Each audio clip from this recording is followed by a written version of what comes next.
Listen now to The Adventures of Sam Spade, starring Howard Duff in The Convertible Caper.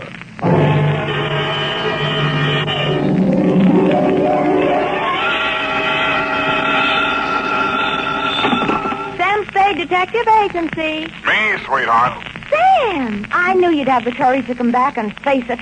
Well, I'm back, Effie. What shall I face first? You didn't do something else, did you, Sam? Besides what? Besides running away with that woman in a stolen car. You're a little mixed up, Effie. The car was stolen from her. You mean it was her own car? Well, not exactly, Effie. You see, she stole it from somebody else, and then somebody stole it from her, and then I got it back for her. Well, it must have been quite a car to be worth all that trouble. It wasn't so much the car, Effie, as... Body? Sam, I don't understand. Think it over, sweetheart. I'll be right down to dictate my report.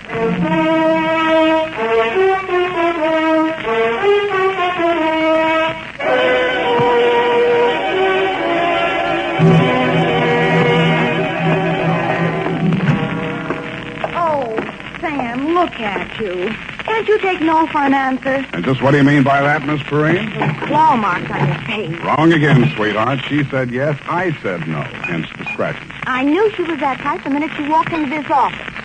That ankle bracelet and green nail polish. Green nail polish. Well, puce colored. This one goes to homicide, Effie. Oh, not another murder, Sam. What else?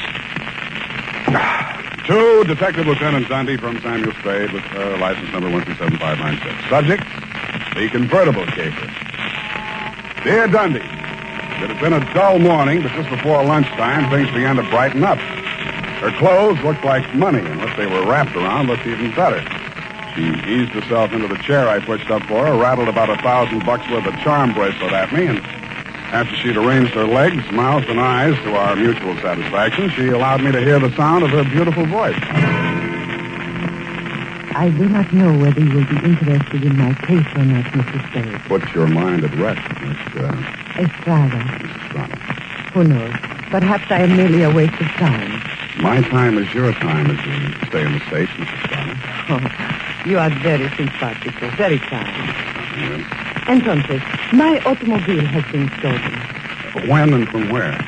Last night, after midnight, while I was checking in at the Hotel San Rafael, where I am staying, I foolishly left it parked outside with the keys in it. Have you reported this to the police? No. I suggest you do. No. No? No. Well, why not? Because I stole it from another. I see. No, but you do not yet know all. If the police find the car and notify the one from whom I stole it, then that one will know that I am in San Francisco. And that's bad. Ah, it must be bad. If he finds out I am in San Francisco, then he will come here and kill me. That is why I must recover the car rapidly and without the police. You will be glad to help me. Be very pleasant, Mrs. Estrada, but hot cars are not exactly in my line. You wish that I don't think anybody would murder you just for stealing his car. Oh, not for the car, no. Already he tried to kill me once, twice, 3 times. So I take the car and drive away rapidly. Away from where? Mexico, state of Chihuahua, where this pig resides who wishes to murder me. Why? Oh, he drinks. He becomes a beast. He accuses me of... Look here on my shoulder, the scar. Well, already he cuts me with a knife. Uh-huh. Now you have seen something that changes your mind about me, huh? You see that I am sincere. Why, Mrs. Estrada, I never had any doubts. Oh, please. I am without friends. You will call me Nietzsche, I guess? Yes, indeed, Nietzsche. Bueno, now we are friends. In the car is sitting the pig. Hey, what's this pig's name? Pig is the only name I will honor him with. Pig. Pig. Yeah, what make of car is this? Leonza. You know this kind of car? Yeah, it's a foreign car. I've seen a few around. This must have set the pig back several $1,000. Ha! He steals everything. Listen, my darling, please notice. Around here is pink with blue fenders. Not anymore. That's the first thing a car thief changes, the paint job. Any other distinguishing marks? Distinguishing marks? Yes. I would think. It has a radio. You don't say. Uh-huh. And it has 2 windshield wipers. Uh-huh. Well, I'll buzz around, meet you. If I find anything, I'll let you know. My fee is... Yes.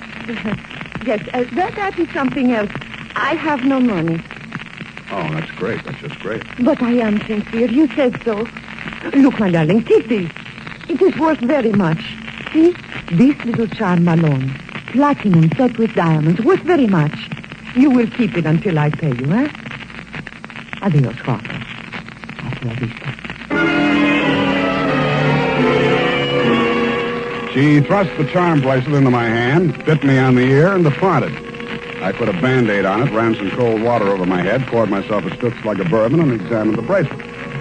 The dangle she pointed out was a white metal disc with a monogram in diamonds, two vertical bars with a horizontal one on top. It was the Greek letter pi or the initials PT, depending on who had stolen it from whom. I knew it was at least worth my fee. I dropped it into my pocket and went out. My first stop was over on Mission. The sign on the building says, Masterpiece Auto Painting, Joe Rembrandt, proprietor. Sam, long time no see. Hello, Joe. Got something you want painted? No, but I think you may have painted something I want. Sam, you know me. They drive them in the front. We spray the paint on them and push them out the back. No questions asked. That's quite a turnover, Joe. Yeah, we're going big time. Got the exclusive now for the syndicate work in the hill. Is that right? Yeah. What are you looking for, Sam? A murder car? Could be. It's a custom job, foreign car, Deonza. Hey, here's what it looks like. Yeah, convertible.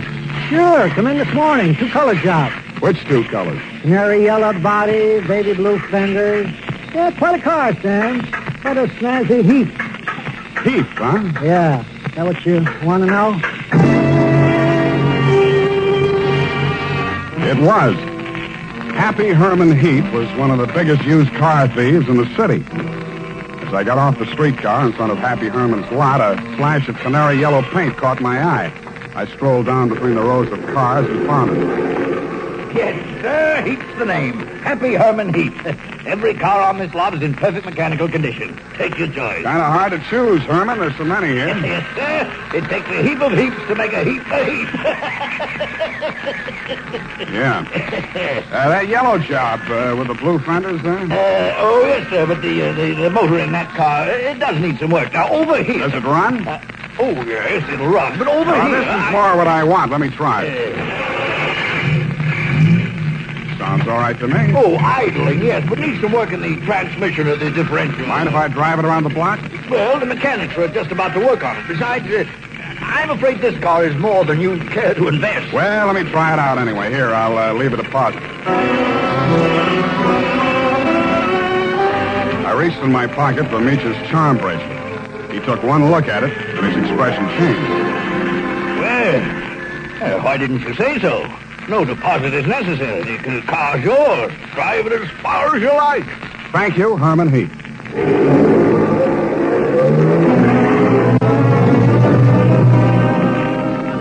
I took him at his word. I put the magic bracelet in my pocket, drove back to O'Farrell Street, parked in front of the San Rafael Hotel, slipped the doorman a buck to wash it for me, and went on into the lobby. The desk clerk said that Senorita Estrada had checked out 30 minutes before, leaving no address.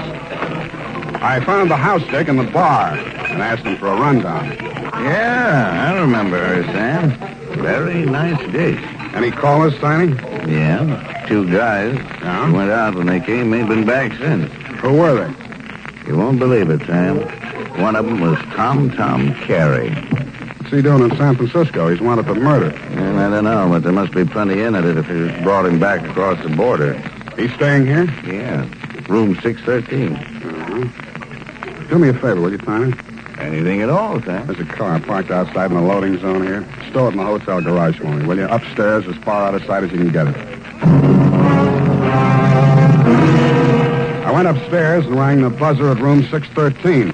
The door was opened by a little dark-complected man with hard eyes and Indian features. There was a mean-looking knife in his hand, but he put it away at a nod from Tom Carey. How'd you find out I was in town? Not from Meecha. I don't know how much she told you, Sam, but if she told you this much, she was 11. It's $1 million caper. And you know some of the things I've done for less. What's in it for me? What'd she pay you? Nothing. She left this charm bracelet in Hock. Now, boss, I caught him now. Shut up, Parker. Give me that bracelet. Mine. Watch it, Tom. Don't crowd me. I got something bigger than this or you wouldn't be here. All right, Sam, what do you want? I want to hear you talk. I guess you know I've been down Mexico way. I'm listening. I got a little business down here, garage business. Running hot cars across the border from the States? We cool them all. Little body work and his serial number, like plastic surgery. Sounds like a good business. You shouldn't be neglecting it. You met the dame. She says you want to kill her. I was off my trout. I scared her. I didn't mean anything. I thought I could scare her into sticking around. I'll let Parko nick her shoulder a little bit. Oh, just a little bit. Yeah. I figured her wrong. I know that now. If I could see her for 5 minutes just to talk to her, I know it'd be okay. I can't help you, Tom. I want to talk to her myself. Listen, she hasn't got a penny, only that car. She figures I'm peddling that. Not anymore. She already sold it? Some car thieves took it. She hired me to trace it. Listen, Sam. Maybe broke in a strange country. I'd look good to her again. Look. Here's $1,000, Sam. Oh, this is so sudden, Tom. Nothing. When you see her again, give her that bracelet back, huh? It was a present from me. And whatever you do, don't find that car. Okay, Tom, it's a promise. Thanks, man. Only one thing I don't understand. You said it was $1 million caper. I meant that. She's worth $1 million to me, Sam. The girl, Tom, or the car? Oh, I wish you hadn't asked that question, Sam. I really do.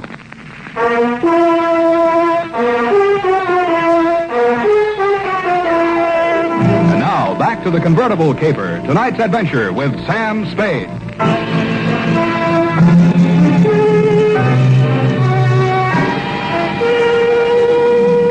When Tom Carey said $1 million caper, he meant just that. He never risked a rap for less than $100 grand, and no dame that ever lived was worth more to him than a hot mink coat. If Nietzsche wasn't the $1 million package, the car was. I didn't know what was in it. With Tom, it might be diamonds, dope, smuggled Chinese, or just plain money. So I went back to the hotel garage. Number 1279. I climbed the long, curving ramp to the second floor and found the canary yellow Dianza convertible crowded in behind 4 ranks of cars at the rear of the building. I started to work on it. Nothing in the luggage trunk, nothing under the seats, under the upholstery, and the door panels, nothing anywhere. Then I got Tiny Stover, and the two of us went over it a second time. It's a cold lead, Sam. It's not, I know it's not. Now think, Tiny, what's different about this car? Well, solider built than most. Good body work. I don't know. Hey, here's something. What? There's a hole punched out of this fender over here. About the size of a quarter. Let me see that. Yeah, right here. It curves under, see? Yeah. What's that you got? Charm bracelet. Did you say this dangle on here was what was cut out of that fender? Let me see. It fits. Fits even the curve. Yeah. What does it mean, Sam? The dangle on the bracelet is solid platinum. Hey, Sam, are you trying to tell me the fenders on this heap are solid platinum? You got a pocket knife, Tiny? Yeah. Thanks. It shines. Sam, is this a hot car?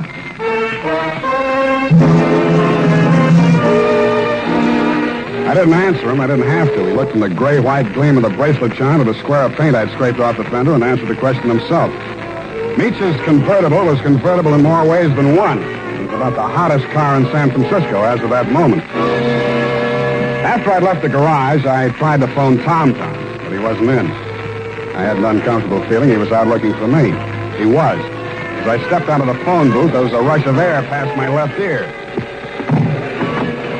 A knife stuck in the wood less than an inch west of him. I came out in the street and found to see him duck around the corner into an alley. I ran after him. I collared him and stood him up against the wall. Let me go. I cut you down. What do you know about that car?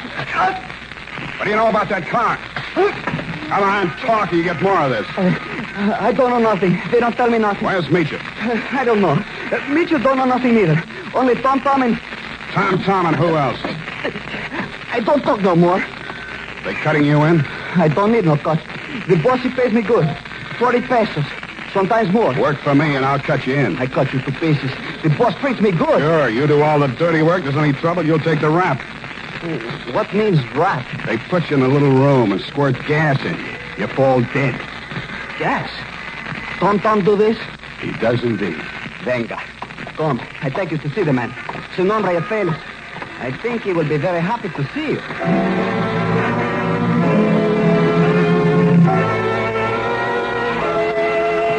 The place Paco took me to was about as high on Russian Hill as you can get. The house was old, faced in brownstone, and had a high iron fence around it. On the gate was a nameplate, H.H. Lovelace. When I opened it to go in, I noticed that Paco was no longer with me. Oh, Mr. Spade, come in. The gray-haired gentleman who greeted me was wearing a wing collar, a carnation, and a very distinguished air. I could hardly believe it, but he was definitely, beyond the shadow of a doubt, none other than the one and only Happy Herman Heap. Well, Mr. Spade, I see that you're surprised. I'm overwhelmed, Mr. Heap. Lovelace, that is the correct name. For my avocation, I selected my first and second names, the H.H., you know. My full name is Herman Heap Lovelace. About that car, Mr. Spade. Yeah, about that. I must own that you outwitted me. I was rather proud of my little device, the disc on the charm bracelet, you know. When you showed it to me at my business establishment, I naturally thought you were authorized to take the car. Yeah, naturally. However, I'm not averse to enterprise in a young man, and I'm prepared to pay for my blunder. You said $1 million I still couldn't accept, Mr. Lovelace. Oh, why not? I was hired to recover that car for my client. It's not mine to sell. Well, it's certainly not hers. I don't care whose it is. All I know is that my client's life is in danger, and it has something to do with that car. Miss Estrada? Yeah. Excuse me one moment. Spade has arrived. Hello, Papa. That's all she said. Then she stood there looking at me in that way that made you not care who she was double-crossing or why. Then she turned to Lovelace, alias Herman Heap. How much does he know? Alas, everything, I fear. He has agreed to our terms? Yes. Good. I must have my bracelet back now, Sam. Sure, it's right here in my... I reached in my coat pocket for the charm bracelet she'd given me to keep for her. It wasn't there. It wasn't in any of my pockets. I guessed that it was in one of Paco's pockets. Mitya watched me fumbling, her eyes blazing with anger. Fool, you have lost it. We are helpless without that. I thought it was the car you wanted. Please, one thing at a time. I suggest that we first gain possession of the car. Yes, Lovelace, you are right. First, the car.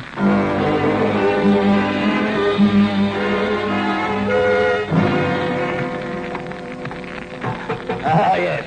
This is the car at last. A princess in vulgar raiment, but still a princess. No royal coach carrying a king to a coronation ever held such riches. Hi, you talk too much. Oh, I do. Well, take your place at the wheel, Mitya. We shall drive out of here into a splendid future. After you, Mr. Spade. No, Mr. Heap. After you. Yes.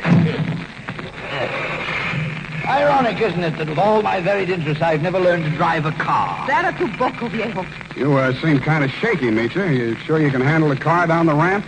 I'm very good driver, Guapo. Mitya, stop! Put on your brakes. There's a man coming up the ramp.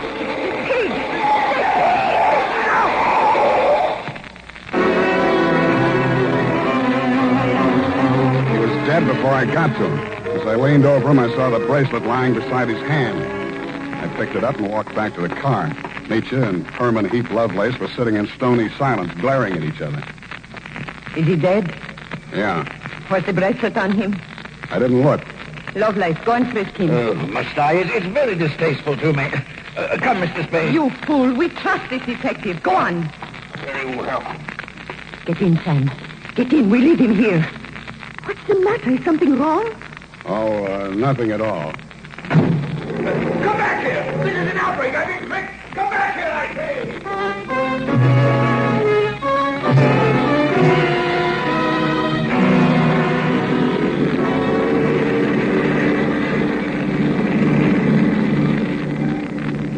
Please, Guapo. A cigarette. Sure. Here you are. Gracias. De nada. I saw you pick up the bracelet. I meant that you should share with me. That is why I gave you the bracelet in the first place. I liked you. Couldn't have been because you were safe as long as Tom didn't know where the bracelet was, and if you had to kill somebody for it, it would be me. Please, querida, what does it matter now? We are together, we have the car, we have the bracelet, and the pig is dead. That's what worries me. Oh, surely you do not think I meant to kill him. Of course not. Your foot just slipped. You stepped on the gas by accident. Yes, that was it. It won't stick, sweetheart. Not with me. But with the police? My story won't help you. I don't know enough. Oh? Then I tell you everything. I was with Tom Tom for a year. I hated him 365 days.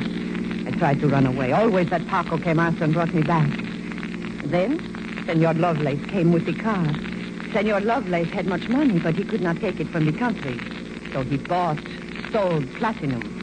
Some he received from refugees who had sent their fortunes abroad in that form. But there was no safe way to get it across the border. So for a cut, Tom had the platinum made into fenders and welded onto the car. Why was the bracelet so important? It was too dangerous for Lovelace to bargain directly. Tom was to get the money for the platinum and give the little piece of the fender as a token. Yeah. Lovelace would know who to give the car to when they showed it to him. That's why he let me drive the car off the lot, huh? I don't care, darling, even if you tried to steal it. Now we understand each other, no? You are tough, too. Tougher than Tom, I think. Well, Now we have everything for ourselves, you and me. What do we care for the others, huh? you make a good pitch, sweetheart. You look beautiful while you're making it. But I don't like you driving. What do you mean? Pull over. I'm driving this heap back to the city. No. I said pull over. I won't let you do it. I don't care what happens. Take it easy. You want to kill us both? Sure, I will kill us both. We die together or we live together. Yes or no? You're nuts. Answer me. The answer is no. Bueno, you will see I mean what I say. The fog thinned out just as we rounded a bend in the road. There was a point ahead with a sheer 300-foot drop to the sea. She jerked the car away from the pavement and steered straight at it. I grabbed the wheel and twisted it. The car skidded on gravel and slid sideways toward the cliff. I got the door open and tried to yank her out with me. She held on and kicked me until I rolled free.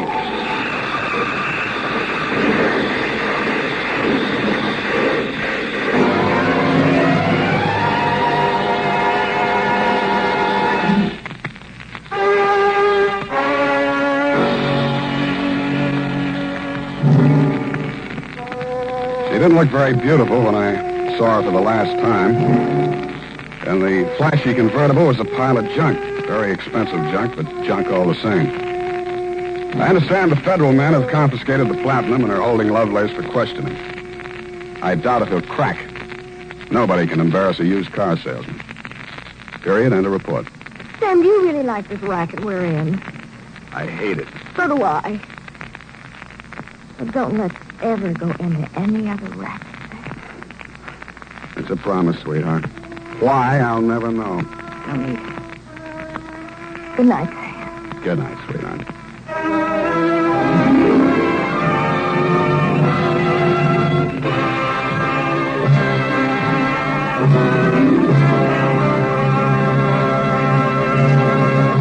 The Adventures of Sam Spade, Dashiell Hammett's famous private detective, was written for radio by Bob Tolman and Gil Dowd, with musical direction by Lud Gluskin. Sam Spade is played by Howard Duff. Lorene Tuttle is Effie. Tonight's program was directed by Elliott Lewis.